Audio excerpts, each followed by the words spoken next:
He was supposed to carry my bags, damn it, but he never carried my bags. John and Joe traveled thousands of miles to... This is not a movie. Why are they treating this like it's a movie? This is absurd. This obsession with trying to treat everything based on personal relationships between people. These are public servants. You have to look at what they have done, what their record is, what they have fought for. I don't give a how kind these two were to each other. Nobody should care.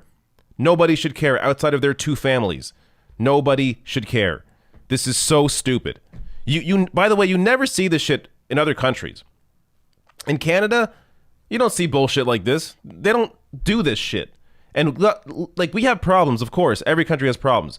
But we don't do this bullshit. This is completely American. This is 100% American bullshit. They do this every goddamn time. They turn politics into some Hollywood movie. It's so disgusting.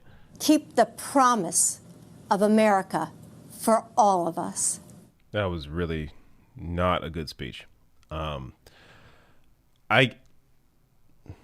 fair. Let me give her credit. She got through that entire speech in one take. That looked like it was live. There was no cuts there. She didn't stumble. She got through it. It's hard to do that. I think she was reading off a teleprompter, but still, it's hard to do that in a smooth way. So good performance-wise in that sense. But man, it doesn't do anything. It's like, I don't even really think she should be given a speech that long. Like, sure, allow her to appear for a couple minutes, but you don't need to focus on someone's personal life for that long. It really does not matter. Again, maybe this is my perspective as somebody, as an outsider. This doesn't go on in other countries. This just does not go on. You don't focus on a politician's personal life for 10 minutes as the headlining speech at the end of a night. It's completely insane. So, look, if you're used to this crap, then you didn't see any problem with it. But if you're somebody that understands that these are public servants that are supposed to have a platform, supposed to help people, supposed to have a record of doing that, then that was completely empty. There was nothing there. And yes, of course, Joe Biden has gone through horrible personal experiences. People in his life, multiple people in his life dying really close to him. That's horrible. That has nothing to do with being president. Nothing at all. He has personal empathy for other people. That's great. He meets someone in an elevator. He's nice to them. Awesome. He's a great person face to face. That has nothing to do with being a public servant. The idea of connecting these two worlds together that should not be connected, your personal life and what you do in public as a politician, it is so crazy that this is the major focus when it comes to Joe Biden. Oh, he's had loss. He's a nice guy in person. That means he's a great president. Like, what? But this is all just marketing, right? That's the point of this. It's all just marketing. So I guess they succeeded in that sense, in acting like this. This is, here's the reality. This is the main difference between Trump and Joe Biden, is how they are. Joe Biden is a much nicer person than Donald Trump is. And in this world where they're so focused on decorum, that's what matters. That's what matters most to these people. And the policy differences, yeah, they exist, but they're not as stark as how they are in their personal lives. So that becomes the focus. And it's so insane. I mean, that near the end of the speech where she's talking about the mother that takes a day off work to take her daughter to get a breast exam. For the daughter who convinces her mom to finally get a breast cancer screening and misses work to drive her to the clinic. For the community college student who has faced homelessness and survived abuse, but finds the grit to finish her degree and make a good life for her kids.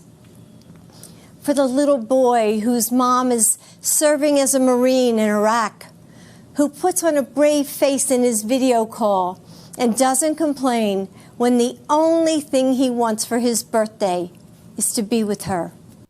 Giving examples of American families and how amazing it is that these families are going through these struggles, but they go through them together, as opposed to looking at those struggles and seeing a problem and understanding, hey, maybe this is a problem that has a solution. Like the mom that has to take a day off work for to help her daughter go to the hospital. Maybe she should have paid leave. Maybe she should have some days off where she's allowed to take the day off work and still get paid and not lose money because of that to take care of personal matters. Maybe the guy in Iraq with his kids, maybe he shouldn't be there. Maybe there should be no war there. Maybe Joe Biden should not have supported the Iraq war. But that isn't the view they have. They prop up these as like incredible American stories. It reminds me of that George Bush example. When God, get your face off the screen. Don't need to see Tom Perez now.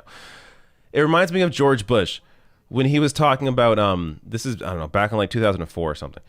But some lady in the audience talks about how she has like 3 jobs, and George Bush is like, wow, 3 jobs.